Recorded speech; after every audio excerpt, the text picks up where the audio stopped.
자, 하나님의 말씀 함께 나누겠습니다. 하나님의 말씀, 오늘 제목은 아마겟돈 전쟁입니다. 그래서 오늘 녹음을 하지 않아도 좋습니다. 자, 아마겟돈 전쟁에 대한 내용을 우리가 같이 한번 읽겠습니다. 시작.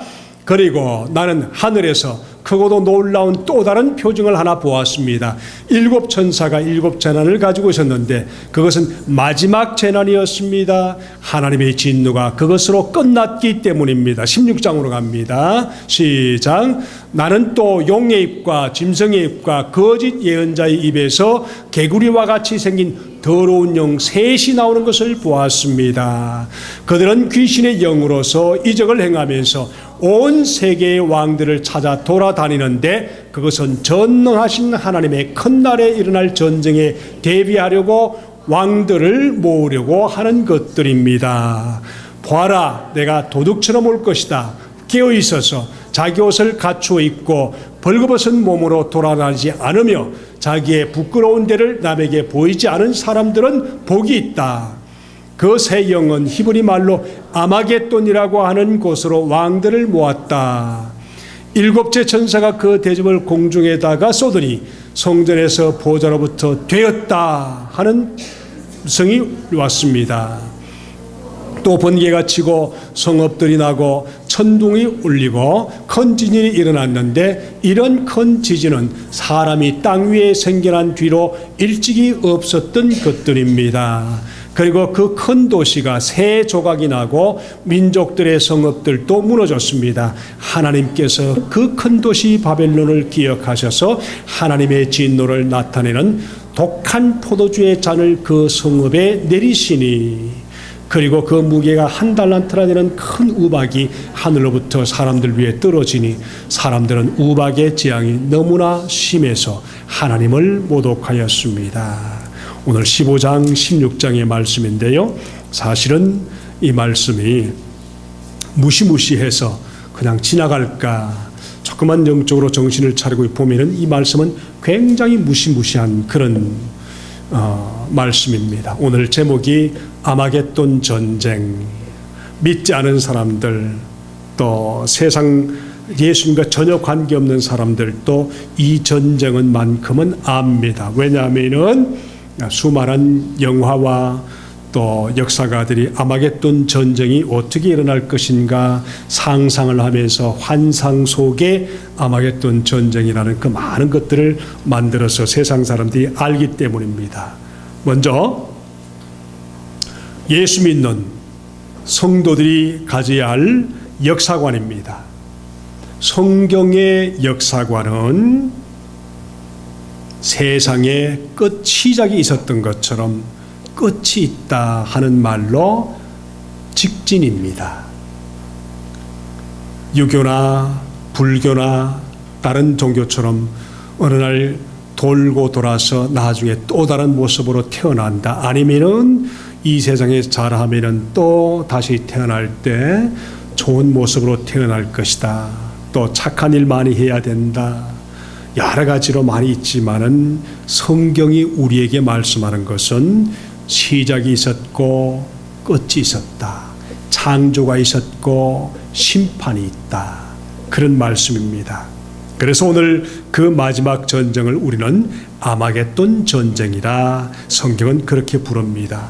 아마겟돈, 아마 겟돈 전쟁일지도 모르겠습니다. 여러분 겟돈 다들 하시지요? 잘 타셔서 잘 쓰시고 하나님 앞에도 좀 쓰임받는 갯돈이 되길 바랍니다. 그래야 아마겟돈 전쟁을 피할 수가 있습니다. 어떻게 하필이면 아마겟돈 전쟁이라는 단어가 되었을까? 자, 이 전쟁은 언제 일어날 것인가 관심이 많죠? 내가 어떻게 살 것인가 관심이 별로 없지만은 언제 일어날 것인가, 그때만 잘 맞추어서 거기에 맞추어 살려고 그렇게 하는 경우가 아닌가. 그런데 이걸 잘 보시면은 바로 오늘 말씀을 좀 잘 정리하면은 요한계시록 전체가 세 가지 큰 재앙이 있는데 첫 번째 재앙이 뭔가 하면은 인재앙, seal, 도장 찍는 재앙. 그 다음에 트럼펫 재앙, 나팔 재앙이라 그러죠. 7개의 나팔을 불 때 그리고 우리와는 상관없는 오늘 15장부터 계속되는 대접재앙. 그러나 이스라엘 나라와 믿지 않던 사람들은 이 전쟁에 참여하면서 마지막 어떻게 될 것인가 하고 보여주는 것이 바로 15장부터 18장까지의 내용입니다. 자, 나팔을 불 때 우리는 주님께서 예비하신 보호하신 장소로 올라가서 주님과 함께 거하는 동안에 이 세상은 인재앙을 만나는 수많은 영혼들이, 믿다가 타락한 영혼들, 믿지 않던 영혼들, 대충 세상을 살던 영혼들, 또 우리는 올라갈 때쯤에 이 세상에 먼저 죽었던 사람의 무덤이 열리고 그들이 다 이렇게 당하는 그런 모습들, 이런 모든 것들이 소위 말하면 마지막 재앙과 연결되어서 백보자 심판 위에서 이루어지는 일들이기 때문에 오늘 16장, 18장까지를 보시고 19장에 가면은 또 다른 내용이 있죠. 그래서 15장부터 18장까지는 예수 잘 믿고 주님 안에서 주님의 임재를 경험하면서 사는 하나님의 성도들에겐 관여가 되지 않고, 그 다음에 우리는 다시 19장에 가면은 다시 백보자 심판과 또 새하늘과 새 땅의 모습, 22장까지의 모습이 바로 이 세상의 모습입니다. 여러분이 믿든 말든 자유입니다마는 우리가 주님 앞에서 이 대접재앙이 오기 전에, 일곱째 나팔이 불기 전에 우리는 모두가 거기에 속한 하나님의 영혼들 되기를 바랍니다. 자, 우리 계시록을 한번 요약해 보겠습니다. 여러분 참 신앙생활에 좋은 자세는 뭔가 하면 말씀을 펴놓고 읽으셔야만 합니다. 믿어야만 합니다. 말씀을 덮어놓고 무작정 믿으시면 안 됩니다. 감정으로 믿는 것이 신앙생활이 아니고 하나님 우리에게 약속하신 약속을 믿으면서 신앙생활하는 것이 성도입니다. 자, 1장 19절의 말씀을 가보시면 제가 있습니다. 그러므로 너는 너가 본 것과 지금의 일들과 이 다음에 일어날 일들을 기록하라. 요한이 그렇게 하나님의 음성을 들었습니다. 자, 네가 본 대로 오른손에 7별과 7 금촛대의 비밀은 이러하다. 7별은 7 교회의 심부름꾼이요 7 촛대는 7 교회다. 왜 하필이면 7이라고 그랬을까요? 다음 주에 말씀을 보겠습니다마는 성경 속의 숫자는 그 숫자마다 다 뜻이 있는데 7이라는 것은 하나님의 숫자로 모든 것을 지칭하고 완벽한 것을 말할 때 7이다. 그래서 7이라는 말은 온 세계에 속한 모든 교회를 한꺼번에 지칭할 때 7 교회다. 그렇게 말하죠. 자, 오늘 이 말씀을 통해서 보십시다. 요한계시록의 구조를 3가지로 보는데 한번 가볼까요? 파워포인트로 가보십시다. 자, 첫 번째 뭐죠? 서론이 있습니다. 7 교회, 7 편지, 그리고 4장, 5장 우리가 봤던 우리가 앞으로 가서 드릴 예배의 모습을 미리 그려놓은 4장, 5장이 우리의 모습입니다. 예배의 모습입니다. 자, 그 다음 본론으로 들어가면은 7 인, 7 트럼펫, 7 대접, 그리고 결론은 뭘까요? 혼인잔치와 천년왕국, 백보자 심판, 새하늘과 새 땅, 그리고 어서 오시옵소서. 자, 본론에 들어가서 좀 더 볼까요? 본론에 들어가시면은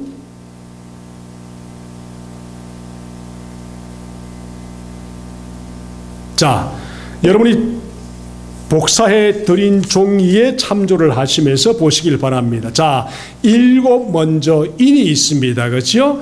6장에서 8장까지의 모습이고 마지막 7 인을 칠 때에 그 속에 7 나팔 트럼펫이 숨어 있습니다. 자, 7 트럼펫이 7째가 되면은 우리는 들림받게 되고 예수 그리스도의 품에 안기게 되면서 그 다음 이 땅에는 7 대접의 모습이 나타나게 됩니다. 한번 가볼까요? 다 끝났습니까? 아니면 또 있습니까? 보세요. 그림이 제가 들어가 있었는데 지난번에 아마 봤을 겁니다. 자, 파워포인트 또 있는가요? 신호해 주세요. 또 있어요? 끝났어요? 없어요? 예, 파워포인트를 조금 이렇게 자, 보시면은 종이를 보시면은 제가 있습니다. 7 인 속에 7째 나팔이 숨어 있습니다. 그 다음에 7째 나팔 속에 7째 대접이 숨어 있습니다. 그런데 우리는 언제 그러면은 주님 품에 안길까? 바로 7째 나팔 불 때 그랬습니다. 여러분 성경을 한번 펴보셔서 요한계시록 10장 7절을 찾아가 보세요. 거기 보면은 분명히 예수님께서 요한을 통해서 우리에게 하신 말씀이 있습니다. 7째 천사가 소리내는 날, 그 나팔을 불게 될 때에 하나님의 비밀이 그종 선지자에게 전하신 복음과 같이 이루어지리라 그랬었습니다. 언제 우리가 주님께 간다고요? 예수 믿는 성도들은 7째 나팔 불 때, 이것을 예수님께서 이 땅에 계실 때 이미 벌써 말씀하셨거든요. 먼저 바울이 하신 말씀을 보면은 고린도전서 15장 51절 52절에 보면은 그렇게 말했습니다. 보라, 내가 너에게 비밀을 말하노니 우리가 다 잠잘 것이 아니요 마지막 나팔에 순식간에 혼련이 변화한다 그랬었습니다. 그 다음 그때 우리 변화되어서 주님 앞에 올라간다고 그랬죠. 그 다음에 예수님이 하신 말씀 마태복음 24장 31절에 가면은 그렇게 말씀하셨습니다. 저가 큰 나팔 소리와 함께 천사들을 보내리니 저희가 그 택하신 자들을 하늘 이 끝에서 저 끝까지 사방에서 끌어모으리라 그랬었습니다. 모으리라. 그래서 예수님이 큰 나팔, 7째 나팔, 그럴 때 사방에서 예수 믿는 하나님께 속한 모든 백성들을 끌어모은다. 그래서 오늘은 그 주님께 올라가고 난 후에 이 땅의 이스라엘의 모습과 또 믿지 않은 사람들의 모습을 보면서 이제 7째 재앙을 같이 나누겠습니다. 이것은 이미 올해 얼마 전에 다 같이 나누었던 말씀이기 때문에 빨리빨리 넘어갈 수 있도록 그렇게 하겠습니다. 7 대접, 이것을 완전한 하나님의 심판이다 그렇게 부릅니다. 완벽한 하나님의 심판. 그리고 지금까지는 자연을 심판하고 또 무엇을 심판하고, 물론 사람도 심판했지만은 그 심판이 3분의 1 정도 계속 워닝을 했던 심판이지만, 이제는 사람을 포커스로 맞추어서 세상에 있는 모든 사람에게 포커스를 맞추어서 완전한 심판, 완전한 멸망. 우리가 말씀을 보면서 얘기를 했습니다마는 세상에 왜 그런 크고 작은 사건들이 왜 그렇게 많은가? 왜 쓰나미가 있고, 왜 토네이도가 있고, 왜 허리케인이 있어서 갑자기 그 많은 사람들을 쓸어가기도 하고, 어떨 때는 10만 명, 어떨 때는 지진을 통해서 몇십만 명, 그렇게 왜 부분적인 심판이 있는가? 성경의 요한계시록의 부분적인 심판에 대한 워닝이고, 이것이 소위 말하면은 마지막의 모습이 아니고 요한계시록 현재의 모습을 지금 우리에게 보여주는 겁니다. 요한계시록은 앞으로 마지막 우리와 관계없는 끝날의 모습이 아니고 그런 워닝을 통해서 주님께 돌아오라는 하나님의 사인입니다. 왜 라스베이거스에서 갑자기 엉뚱한 그런 사건들이 일어났는가? 그것은 세상이니까 일어날 수 있는 것이다. 그것이 아니고 이미 하나님은 부분적으로 심판을 계속하고 있다. 그리고 마지막에 7인 때는 모든 것을 통틀어서 전적인 심판을 한다. 사랑의 하나님이 왜 이렇게까지 하셔야만 하는가? 소위 말하면은 그런 고민을 많이 하지요. 그래서 우리는 사랑 하나님에 대해서 두 가지를 모릅니다. 정말 사랑의 하나님, 그리고 의로우신 하나님. 사랑만 가지고 계신, 모든 것을 무조건 받아들이는 분이 아니시고, 그 사랑을 거절할 때는 하나님의 의로우심을, 정의로우심을, 우리 삶 가운데 하나님의 무서우신 것, 하나님의 엄청난 사랑, 두 가지를 동시에 보이는 건데, 여러분 하나님의 사랑의 하나님만 여러분 생각하시면 안 됩니다. 자, 그래서 오늘 이 말씀을 통해서 우리가 7 재앙에 대해서 우리가 말씀하는데, 첫 번째 재앙은 우리 2절에 가보시면은, 16장 2절에 가보시면은 그래서 첫째 천사가 나가서 그 대접을 땅에 쏟으니 짐승의 표를 받은 자들과 그 짐승 우상에 절하는 자들에게 아주 나쁜 종기가 생겼습니다. 종기, 독한 헌대, 그렇죠? 이것은 출애굽기 7장과 9장에 가보시면은 거기에도 10가지 재앙이 있죠. 10가지 재앙과 매치가 된다 하는 것을 오래전에 우리가 같이 말씀을 봤습니다. 자, 여기서 보니까 독한 헌대인데 짐승의 표를 받은 사람들과 우상에게 절하는 사람들. 자, 제가 다시 말씀드립니다. 666의 표를 받은 사람들, 이것을 바코드라고 한정 지으면 안 된다 그랬습니다.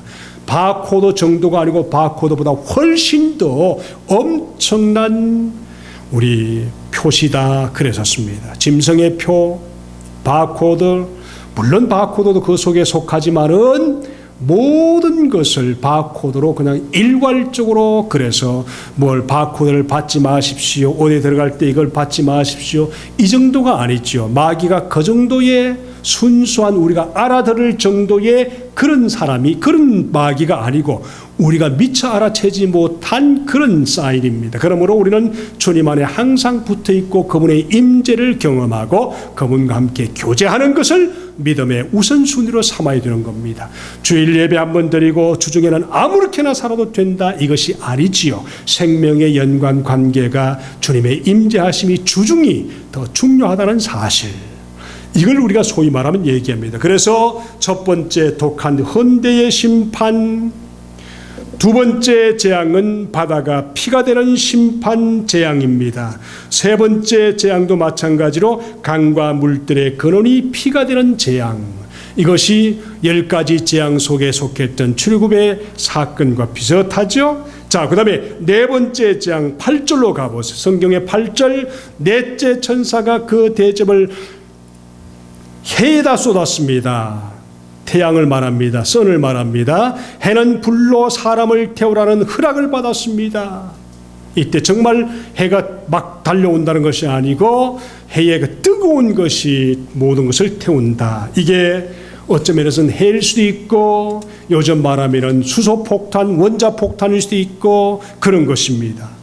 자, 그 다음에 다섯 번째 장은 10절에 있습니다. 10절에 다섯째 천사가 그 대접을 짐승의 왕좌에 쏟으니 짐승의 나라가 어두워지고 사람들은 괴로움을 못 이겨서 자기들의 혀를 깨물었습니다. 몇 번째 재앙이죠?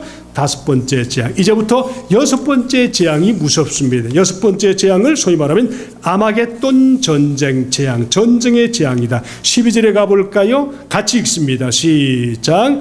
여섯째 천사가 그 대접을 큰 강 유브라데에 쏟으니 강물이 말라버려서 해돋는 곳에서 오는 왕들의 길이 마련되었습니다. 그리고 13절 계속 있습니다. 13절 시작. 또는 나는 또 용의 입과 짐승의 입과 거짓 예언자의 입에서 개구리와 같이 생긴 더러운 영이 나오는 것을 보았습니다. 너무너무 신기하죠? 14절 그들은 귀신의 영으로서, 동그라미 쳐보세요. 기이한 일을 행하면서 온 세계와 왕들을 찾아 돌아다니는데 그것은 전능하신 하나님의 큰 날에 일어날 전쟁에 대비하여 왕들을 모으려고 하는 것입니다. 그랬어요. 요즘 어떤 것을 봅니까? 미국은 미국 나름대로 전쟁을 하는데 어떤 전쟁일까요? 많은 다른 나라 사람들, 다른 나라를 끌어들이는 소위 외교 전쟁입니다. 북한은 북한 나름대로 소련을 끌어들이려고 애를 쓰고, 중국을 끌어들이려고 애를 쓰고, 미국은 중국을 끌어들이려고 애를 쓰고, 유럽 전체를 끌어들이려고 애를 쓰고, 인도를 끌어들이려고 애를 쓰고, 그래서 자기 나라를 하나로 뭉쳐서 대적하려고 하는 또 다른 나라를 대적하는 것이 오늘날 정치의 외교 전쟁입니다. 이것이 마지막이 되면은 훨씬 더 크게 일어난다. 우리도 마찬가지 아닙니까? 성도들 가만히 보면요, 내 편 만들려고 얼마나 발부둥 치는 데가 많습니까? 그죠? 뭐 성도들만 그렇습니까? 세상의 모든 꼬마들까지, 친구들까지, 온 세상의 정치는 전부 다 자기 편 끌어들이려고 애를 쓰지 않습니까? 이 모습이 적나라하게 일어날 때가 언젠가? 바로 아마겟돈 전쟁 직전의 모습입니다. 자, 16절의 말씀 가보세요. 그 세 영은 히브리 말로 아마겟돈이라고 하는 곳으로 왕들을 모았습니다. 히브리 말로 아마겟돈이라 그랬었습니다. 자, 이 말씀을 통해서 우리가 여섯 번째 재앙은 아마겟돈 전쟁이다. 그래서 아마겟돈 전쟁, 소위 말하면 짐승의 표를 강요하는 때부터 예수님이 재림하시는 그날까지 모두가 하나님의 백성으로 사탄의 세력간에 끊임없이 계속되는, 여러분 신앙생활에서 하나님을 멀리하려고 하게 하는 끊임없는 마음의 전쟁이 어디서 왔을까요? 알고 보면 뒤에서 세상이라는 것을 동원해서 우리에게 주려고 애를 쓰는 마귀의 새 영이 우리를 끊임없이 괴롭히고 있다는 사실. 그래서 우리가 보는 것과 우리가 듣는 것과 우리가 먹고 마시는 것과 우리가 하는 모든 습관, 악한 습관들은 마귀의 전략입니다. 그래서 좋은 영적인 습관을 통해서 좋은 마음과 좋은 생각과 좋은 이야기를 하는 것이 얼마나 중요한 우리의 영적인 도전인지 모릅니다. 이것을 통해서 우리 꼭 기억해야 됩니다. 그래서 자, 아마겟돈 전쟁의 특징은 나라들이 연합해서 마귀가 모든 왕들을 끌어모아서 예수 믿는 사람들과 같이 싸우려고 하는데, 그때 이 마귀가 사용하는, 새 영이 사용하는 수단이 무엇일까요? 바로 교회나 이단이나 3단이나 다른 종교를 통해서 끊임없이 오는 무엇일까요? 이적, 기적 같은 역사를 교회에서 끊임없이 하는 겁니다. 여러분, 제가 미국의 영적인 교회들을 가만히 보면요, 참 막 일어났다가 막 올라갔다가 어느 순간에 팍 꺼져서 교회의 흔적 자체가 없어지는 그런 교회가 있습니다. 그게 뭔가 하면은 플로리다의 펜사콜라의 교회. 제가 2년 전에 3년 전인가요, 그 지역에 한번 가봤는데 한 4년 되는 것 같습니다. 가서 보니까 펜사콜라 교회가 어떻게 됐습니까? 없어졌어요.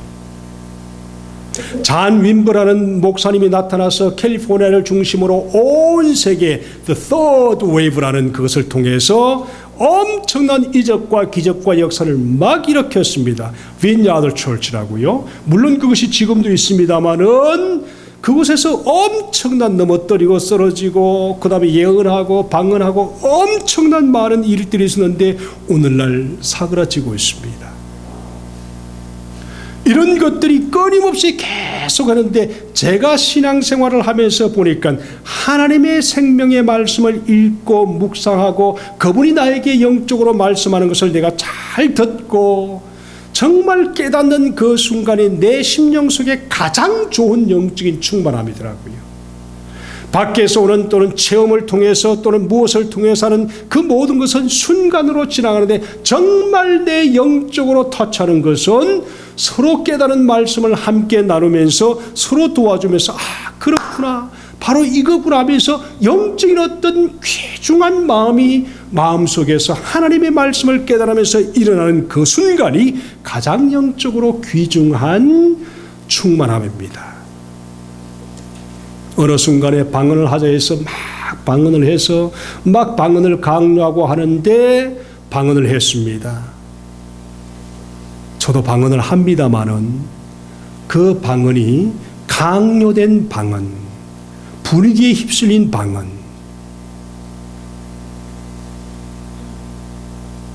성령을 신앙생활의 도구로 이용하는 이런 잘못된 신앙생활이 참 문제를 일으킵니다. 방언하세요, 울랄랄라부터 하세요, 이렇게 한 것은 성령 하나님을 모욕하는 겁니다. 성령은 하나님이십니다.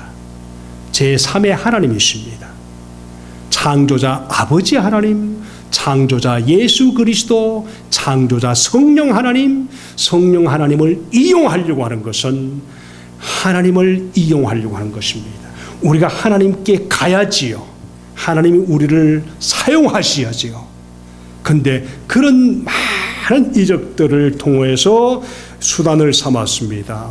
미국에 한참 동안 많이 일어났던 것이 이초석 비디오 테이프 아닙니까? 그렇죠? 이초석. 얼마나 많이들 좋아했습니까? 저도 따라갈 뻔했던 사람입니다. 벌써 한 30년 다 된 것 같아요. 얼마나 난리쳤습니까? 와서 보니까 별의별 다 하는데 딱 보니까 아니다 하는 것을 막 느끼겠더라고요. 무엇을? 사람을 인격적으로 대하지 않는 그 모습을 보면서 아니야!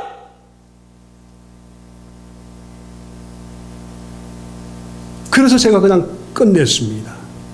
성도들이 와서 안수해달라고 할 때 저리 비켜 저리 비켜 저리 비켜 막 하면서 좋아하는 사람만 안수가 아니고 또 넘어지고 뭐 하고 있어 보면서 병 때문에 그렇게 고생하던 그분이 시간 지났다고 다음에 오세요 이렇게 하고 미루고 가는 것은 예수님의 방법이 아닙니다. 오늘날도 그런 수많은 이적들을 통해서 잘못된 이단으로 끌어가는 것이 무엇일까요?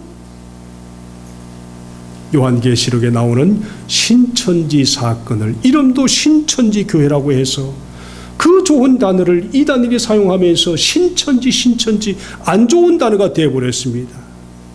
이런 것들이 오늘날 엄청 많이 일어나는데 오늘 이 말씀을 통해서 아마겟돈 전쟁의 가장 큰 표적이 뭔지 아세요? 교회를 통해서 영적인 잘못된 이적을 행하면서 믿게 하는 겁니다. 그래서 계시록 13장 13절 14절 보세요. 큰 이적을 행하되 심지어 사람들 앞에서 불이 하늘로부터 땅에 내려오게 하고 짐승 앞에서 받은 바 이적을 행함으로 땅에 거하는 자들을 미혹하며 땅에 거하는 자들이 이르되 칼에 상하였다가 살아난 짐승을 위하여 우상을 만들라 하더라. 이런 모습을 통해서 우리가 끊임없이 그렇게 얘기하는 겁니다. 자, 하나 분명한 것은 아마겟돈 하면은 분명히 장소 이름입니다. 어떤 장소일까요? 아마겟돈 이 말은 영어로 히브리 말로 하르 머깃도 이런 뜻입니다. 하르 머깃도 그 장소가 어딘가 하면은 여러분 잘 아시죠? 머깃도 산이라는 곳인데 예루살렘에 가면은 동쪽으로 쭉 바라보면 머깃도라는 평야가 있습니다. 그게 어떤 장소인가 하면은 큰 높은 산이 없습니다. 참 멋있는 평야가 있는데 머깃도라는 지역이 뭔가 하면 사방에서 몰려오는데 그 중심 역할을 하는 장소입니다. 언제가 있으면 제가 한번 보여드릴 텐데요. 왜 하필 하나님께서 이스라엘이라는 땅을 그 작은 땅을 이스라엘 땅으로 만드셨을까? 유럽에서 오기에 딱 그걸 거칩니다. 애굽에서 올라가게 딱 거칩니다. 동쪽에서 가는 아시아가 딱 그곳을 거칩니다. 그래서 완전히 거기에 삼각지역인데 하나님은 그걸 이용하셨습니다. 온 세계가 만나는 장소가 이스라엘이다 그 말입니다.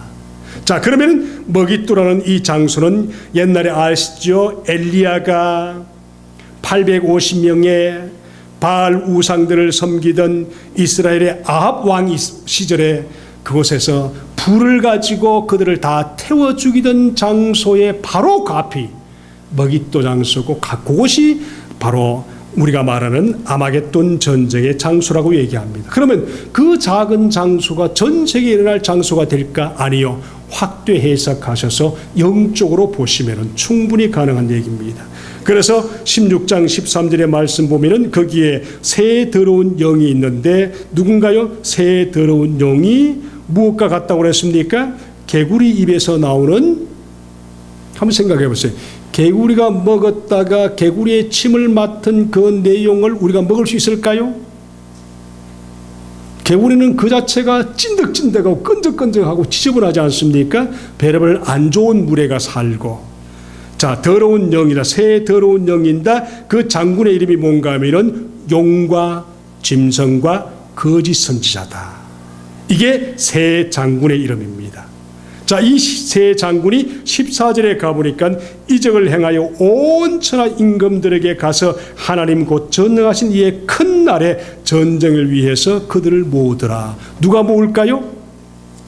군사를 통해서 모은 것이 아니고 영적인 싸움을 통해서 영적인 지저분한 새 용입니다. 용, 짐승, 거짓 선지자. 이들이 소위 말하면 이런 전략을 세워서 그렇게 한다. 그래서 13절에 있는 내용처럼 개구리 같은 새 영이, 이 말은 지저분한 영이 그런 뜻이지요. 그것이 이제 하는데, 그때 오늘 말씀의 결론은 승리할 하나님의 백성들, 우리 말고 그때 남아있는 사람들의 새 승리할 사람들의 특징을 오늘 16장 15절에 가보세요. 15절 띄워주실래요? 15절 같이 읽으십시다. 시작. 보아라, 내가 도둑처럼 올 것이다. 깨어있어서 자기 옷을 갖추어 입고 벌거벗은 몸으로 돌아다니지 않으며 자기의 부끄러운 데를 남에게 보이지 않은 사람들은 복이 있다. 세 가지를 얘기했죠. 첫째 무엇입니까? 옷을 갖추어 입자. 무슨 옷이지요? 흰 옷입니다. 그 다음 두 번째, 꿈에 가끔 벌거벗은 몸으로 뛰어다니는 자기 모습이 나오면 굉장히 창피하죠. 벌거벗은 몸으로 돌아다니지 않으며, 세 번째, 자기의 부끄러운 데를 남에게 보이지 않은 사람은 복이 있다. 이 말씀인데요. 자, 이 말씀을 여기서 옷이라고 했는데, 옷을 입고 다니는 자들을 소개하는데, 여러분 성경을 한번 찾아보세요. 19장 가보세요. 19장 7절과 8절을 가보십시다.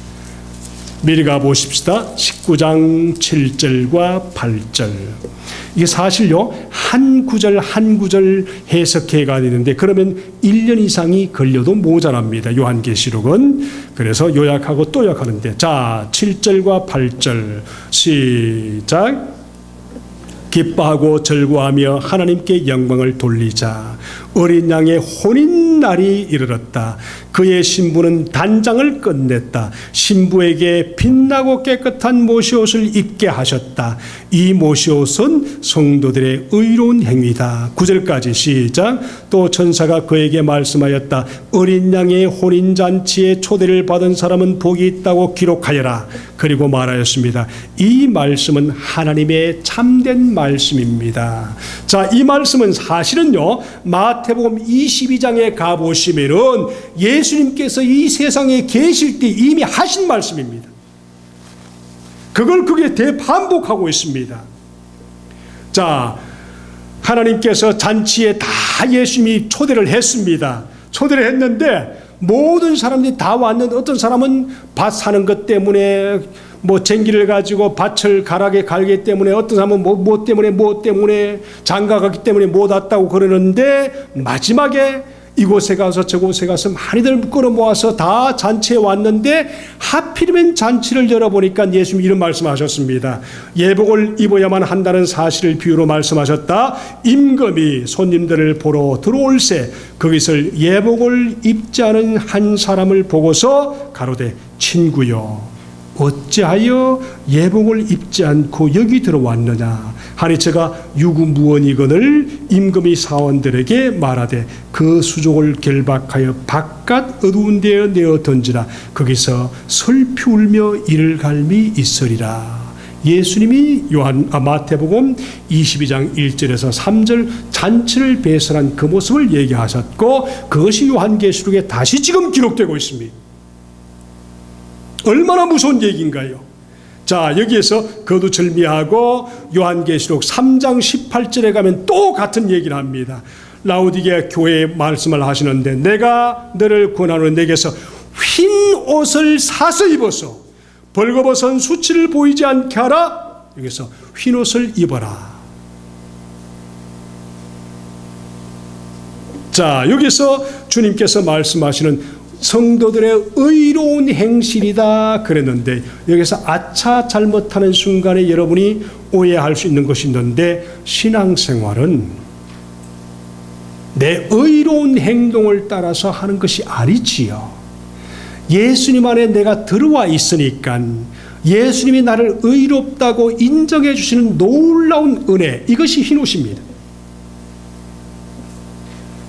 율법으로 의로운 행위를 통해서 다른 사람에게 멋지게 보이고 그 사람의 모든 행동이 정말 멋있다. 참 좋습니다. 그것으로는 부족하다. 그 말이죠. 우리 예수 그리스도의 참 예수 그리스도를 영접하고 주님, 내가 세상에 살면서 너무너무 많은 때가 묻어 있지만은 나는 주님 영접했고 주님이 내 속에 성령으로 계시고 나는 성령이 계시는 것을 내 스스로가 알고 있고 그러므로 하나님 나 같은 죄인을 구속하신 놀라운 주의 은혜가 계심에 나는 주의 자녀로서 살아갑니다. 이 고맙고 놀라운 은혜, 이것 때문에 날마다 주님과 말씀하고 말마다 기도하고 말씀을 통해서 은혜를 깨닫고 이 깨달은 놀라운 은혜가 내 삶을 이끌어가는 것, 이것이 의입니다. 다시 말하면은 정말 내가 거듭났는가? 거듭난 영혼의 삶 속에는 의로운 행동이 따라올 수밖에 없는 은혜입니다. 여러분 신앙생활하면서 가끔 교회 세상에 열심히 살다가 별의별 안 좋은 거 보고 입고 마시고 그 다음에 또 죄를 짓고 예배 들어왔습니다. 그러면 예배 들어왔을 때 그 예배 느끼는 것이 뭡니까? 정말 감사합니까? 아니요, 미안한 거지요. 그러니까 정말 미안한 행동 때문에 내가 정말 미안해서 예배 드리는데 내가 가식 행동을 하지, 내가 정말 가식이지, 내가 거듭나지 않았지, 자꾸 마귀가 그렇게 공격하지 않습니까? 그러나 내가 예수 그리스도를 영접했습니까? 침례받고 주님 앞에 거듭났다는 확신이 있습니까? 비록 지난주에 엄청난 죄를 지었다 할지라도 주님을 부인하지 않았고 주님과 함께 대화했고 성령께서 나를 이끌어 주셨다. 정말 그 놀라운 은혜가 있으면 그 모든 죄가 있다 할지라도 주님 앞에서 예수 그리스도로 예배를 드리는 그 순간 주님, 나는 죄인으로 돌아와서 새 힘을 얻기 원합니다. 이런 고백을 통해서 주님께 영광이 되면은 지난 주간의 모든 죄악들이 벗어나고 주님 안에서 새로운 놀라운 담대함으로 하나님의 보좌를 열 수가 있습니다. 이것이 예수 믿는 담대함의 은혜입니다. 아멘. 지난주의 죄들을 예수 그리스도 이름으로 주님 앞에 구하고 다 잊어버리십시오. 그리고 새롭게 출발합니다. 주님 함께 해주세요. 예배를 드리면서 주님의 이름으로 드리는 귀한 예배를 통해서 자꾸 내가 가식처럼 느껴진다면 마귀가 하는 것입니다. 담대하십시오. 담대하게 예배를 드리십시오. 쏟아버리십시오. 제거시키십시오. 그게 흰옷입니다. 그리고 내가 신앙생활을 하면서 또 아담 안에서 있었던 그 아픈 습관들을 가지고 내가 산다 그런다 할지라도 우리는 주님 안에서 주님의 이름을 부르면서 24시간 주님을 생각하고 주님 바라보면서 주님을 깊이 묵상하는 그런 영혼들이 승리하는 영혼들입니다. 그래서 여기서 말씀하는 흰옷이라는 말은 흰 세마포를 말하고 이것을 성도들의 의라고 말하는데 내가 예수 그리스도 안에서 예수 그리스도가 나에게 입혀주신 놀라운 흰옷을 얘기하는 겁니다. 그럼 여기서 말하는 것은 뭔가요? 여러분 교회 안에서 예배를 드리려고 애를 쓰는데도 보고 예수 그리스도를 개인과의 관계에서 접촉한 영접한 경험, 예수 그리스도를 믿는 그런 것이 없어요. 절에 가는 것처럼 다시 교회 와서 정말 절에서 온 마음을 다해서 불공을 드리는 것처럼 그렇게 드리는 예배꾼들이 있습니다. 이것을 소위 말하면 예수님께서 말씀하는 겁니다. 흰옷을 세마포 옷을 입지 않은 종교 심령을 가지고 그대로, 그게 무슨 교회일까요? 오늘을 말하면 모슬렘입니다. 5번 드려야만, 예배 기도를 드려야만 하나님이 인정해 줄 것 같은 세상에 공항 가는데요. 갑자기 오늘날 갑자기 뭘 앞에 앉아 있는데 갑자기 가방을 막 열더니 뭘 하나 탁 꺼내더니 내 앞에서 그냥 턱턱턱 들고는 내가 있는데도 불구하고 성경을 보고 있는데도 불구하고 바로 앞에서 턱턱턱 들고는 이렇게 하더라고요. 아유 세상에. 그렇게 왜 그럴까요?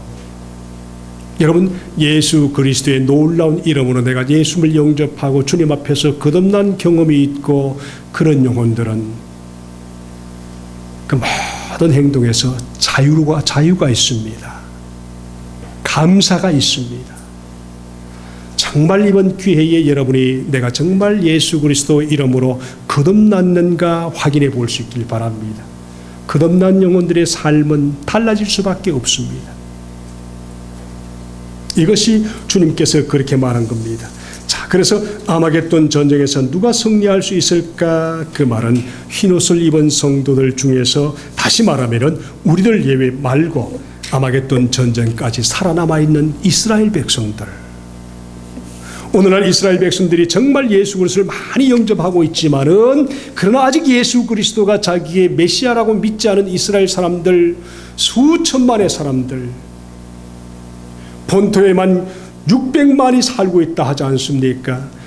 전 세계에 수천만이 섞여 살고 또 그들이 자식을 낳고 반 이스라엘 해프 이스라엘 사람들이 온 세계에 영향을 미치는데 그들은 죽었다 깨나도 메시아를 믿지 못할 것입니다. 그러나 수많은 그런 일들이 있다 할지라도 아마겟돈 전쟁 당시에 그들이 정말 예수 그리스도가 참 구세주다 하는 것을 믿는 순간 의로운 옷을 입고 주님 앞에 돌아올 것입니다.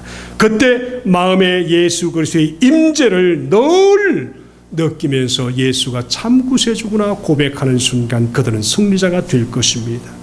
그래서 오늘 이 말씀을 통해서 7째 재앙으로 가 보시면은 17절에서 21절까지 말씀 보면 7째 재앙이 있습니다. 마지막 7째 재앙은 예수께서 오실 때 일어날 지구상의 대이변을 얘기하고 있는데 19절의 말씀 보면 7째 재앙에는 하나님의 참 백성을 괴롭히던 바벨론이 무너졌다 하는, 그리고 바벨론이 세 갈래로 갈라졌다 하는 것입니다.